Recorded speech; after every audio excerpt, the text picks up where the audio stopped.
शनिदेव 29 मार्च 2025 को मीन राशि में प्रवेश करेंगे। मीन राशि में शनिदेव 23 फरवरी 2028 तक रहेंगे, यानी कि 29 मार्च 2025 से लेकर 23 फरवरी 2028 तक शनिदेव मीन राशि में रहेंगे। मीन राशि एक जलीय राशि है, भावना प्रधान राशि है। यह मोक्ष को दर्शाने वाली राशि है। अब शनिदेव जब इस राशि में आएंगे, तब ऐसे में कुछ राशियों की साढ़े साती शुरू होगी और कुछ राशियों की साढ़े साती खत्म होगी। मेष राशि की साढ़े साती शुरू होगी। साढ़े साती का मतलब होता है कि चंद्र राशि से जब शनिदेव 12वें भाव, पहले भाव और दूसरे भाव से गोचर करते हैं, तो ढाई ढाई ढाई करके यह 7.5 साल का समय बनता है। तो आपकी अपनी चंद्र राशि से अगर आपकी मेष राशि है, तो इस समय पर आपकी साढ़े साती शुरू होगी। मीन राशि में शनिदेव स्वयं ही गोचर करेंगे, और अगर आपका जन्म का चंद्रमा मीन राशि का है, यानी कि अब आपकी दूसरी साढ़े साती शुरू होगी। पहला ढैया पूरा हो जाएगा और दूसरा ढैया शुरू होगा साढ़े साती का। कुंभ राशि वालों के लिए तीसरा ढैया शुरू होगा। ऐसे ही 2.5 साल का जब शनिदेव चतुर्थ भाव से गोचर करते हैं, तो उसे ढैया कहते हैं, और जब अष्टम भाव से गोचर कहते हैं तो उसे अष्टम शनि या कंटक शनि कहते हैं। तो सिंह राशि वालों के लिए सिंह राशि वालों के लिए अष्टम ढैया शुरू होगा, और धनु राशि वालों के लिए चतुर्थ ढैया शनि का शुरू होगा। तो शनि के ये कुछ खास गोचर होते हैं। अब जो ये खास गोचर होते हैं, इस समय में होता क्या है कि आपकी अपनी महादशा अंतर्दशा जो चल रही है, उसके साथ साथ शनि का ये एक स्पेशल पोजीशन आ गया, यानी कि अब आपका डबल टेस्ट शुरू होता है कि आपने अपने लाइफ में जो आपको सीखना चाहिए चीजें, वो सीखी हैं या नहीं। जैसे कि जब साढ़े साती का पहला ढैया शुरू होता है, जो कि मेष राशि वालों का होगा, तो अचानक से आपके ट्रैवल बढ़ जाएंगे। आपको मानसिक रूप से परेशानियां शुरू हो सकती हैं। नींद कम आएगी। ऐसा लगेगा बहुत सारी परेशानी एक साथ आ गई है। आपके अपने बिजनेस में या कुछ ऐसे खर्चे आ जाएंगे जो कि बहुत ही आवश्यक होंगे, और जिसके कारण से थोड़ा सा परेशानी फील हो सकती है। नौकरी में मन नहीं लगेगा, वहां पर बाधाएं ज्यादा आएंगी। तो ये सब साढ़े साती का पहले पहले ढैया का प्रभाव रहता है इन जनरल। बाकी तो हर राशि का अपना एक अलग रहता है। आपकी जो दशा अंतर्दशा चल रही है, अगर अच्छी चल रही होगी तो इसका इफेक्ट कम होगा। अगर कोई परेशानी वाली दशा चल रही है, तो फिर ऐसे में आपको साढ़े साती ढैया अष्टम शनि का प्रभाव ज्यादा महसूस होगा, क्योंकि शनि एक हार्ड टास्क मास्टर है, जो कि मतलब आपको परेशानियां देकर समझाते हैं। परेशानियां इसलिए देते हैं कि जब आप बहुत सारा भार वहन करना सीख जाते हैं, और आपको मालूम है कि आपके ये कर्तव्य हैं जिनको कि आपको पूरा करना ही करना है, तो फिर बाद में जब आप एक अच्छे वाले समय में आते हैं, उस समय में आपका ये एक्सपीरियंस काम आता है, और आपको एक नाम, इज्जत, शोहरत मिलती है। इसलिए शनिदेव चैलेंजिंग चीजें देते हैं, ताकि आपकी अपनी अंदर की जो स्किल्स हैं, ताकत है, उनको आप समझ सके। क्योंकि जब भी हम परेशानी में होते हैं, तभी हम अपनी सारी मेहनत से सारी जो भी नॉलेज है, उसको लगाकर उन परेशानियों को ओवरकम करते हैं। इसलिए शनिदेव परेशानियां देते हैं।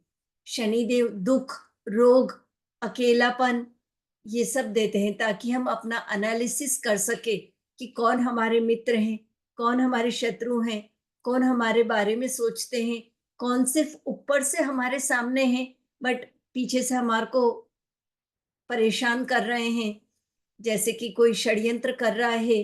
तो वो सारी चीजें, अब मीन राशि क्या है, पानी की राशि है, और जब इसमें शनिदेव आएंगे, तो आपको पता चलेगा कि एक्चुअली में जब आपको किसी का साथ चाहिए, उस समय पर कौन आपके साथ है, कौन आपके साथ नहीं है, ये सारी चीज़ों के बारे में पता चलेगा।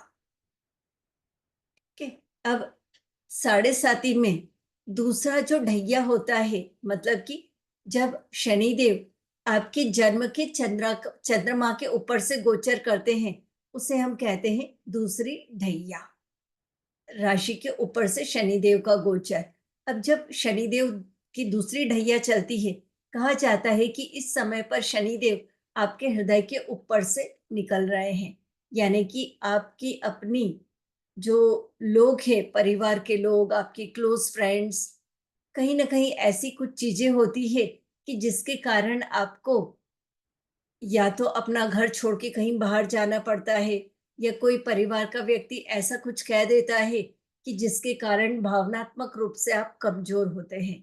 आपकी भावनाओं को स्ट्रॉन्ग बनाने के लिए शनिदेव इस समय पर आपके अपनों से आपको इस तरह के डिसरेस्पेक्ट करवाते हैं, यानी कि आप बेइज्जती महसूस करते हैं कि मेरे साथ ऐसा क्यों बोल दिया, या फिर शनिदेव इस समय पर आपको विवाह वाली चीजें करवाते हैं, क्योंकि शादी एक ऐसी चीज है जिसमें चाहे लड़का हो या लड़की, दोनों की ही रेस्पॉन्सिबिलिटीज बढ़ती हैं।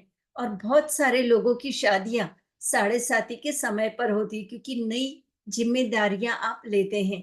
इस समय पर शादी आपकी हो सकती है, आपको नया परिवार मिल सकता है, आपको जिम्मेदारी उठाने का, एडजस्टमेंट करना, आप कितने अच्छे से ये सब करते हैं, ये सारी चीज़ें इस समय पर होती है। इस समय पर एक और परेशानी होती है कि आपके अपने जो अ, लव रिलेशनशिप रहती है, अगर आपका अपना संबंध ठीक नहीं है, तो शनिदेव आपको उस रिश्ते से दूर कर देते हैं, सेपरेशन, ताकि आपको ये समझ में आए कि आपकी अपनी लाइफ में किस चीज़ की इम्पोर्टेंस ज़्यादा है।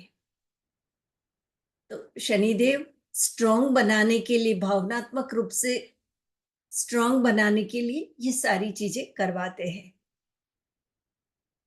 मीन राशि वालों का दूसरा ढैया शुरू होगा इस समय पर, साढ़े साती का। इसके बाद आता है तीसरे। तो तीसरा जो ढैया होता है, जो चंद्र राशि से दूसरा स्थान है, वो होता है धन स्थान, परिवार का स्थान।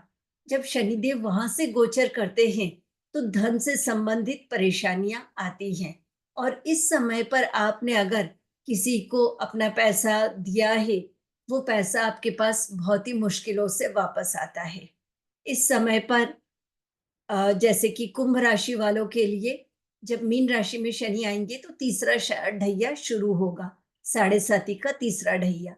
तो ऐसे में आप नया मकान बनवाना, या आपके अपने संपत्ति में कोई रिनोवेशन का काम करना है, कार खरीदना है, गाड़ी खरीदना है, वह सारी चीजों में से कुछ आप चीज कर सकते हैं। क्योंकि शनिदेव कहीं ना कहीं आपको, क्योंकि जब भी आप कोई इस तरह का चीज करते हैं, संपत्ति बनाने का, तो उसमें बहुत बड़ा इन्वेस्टमेंट लगता है, मेहनत लगती है। तो वो सारी चीजें यहाँ पर शनिदेव सपोर्ट करते हैं।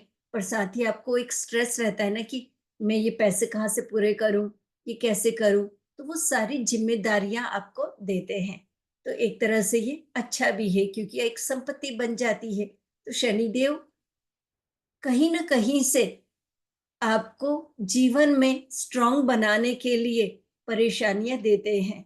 और ये लेसन्स भी रहते हैं, क्योंकि भावनात्मक राशि मीन से जब शनिदेव निकलेंगे, तो स्पेशली आपके अपने जो पिछले 5 साल से जब शनिदेव मकर और कुंभ राशि में थे, तो ऐसी जो भी आपने काम करे जिसमें कि आपने पूर्ण रूप से अपने कर्तव्य का निर्वहन नहीं किया, अब मीन राशि में जाके वो आपको आपके उन कर्तव्यों को याद दिलाएंगे। यानी कि पिछले जो भी 5 सालों में किए गए काम, पिछले 5 सालों में जो भी लोग आपके साथ जुड़े थे, अच्छे बुरे जिस भी तरह के, कई लोग वापस से आपकी लाइफ में आएंगे, ताकि जो भी कर्म से रिलेटेड चीजें हैं वह पूर्ण हो सके, क्योंकि शनिदेव कर्म के कारक हैं।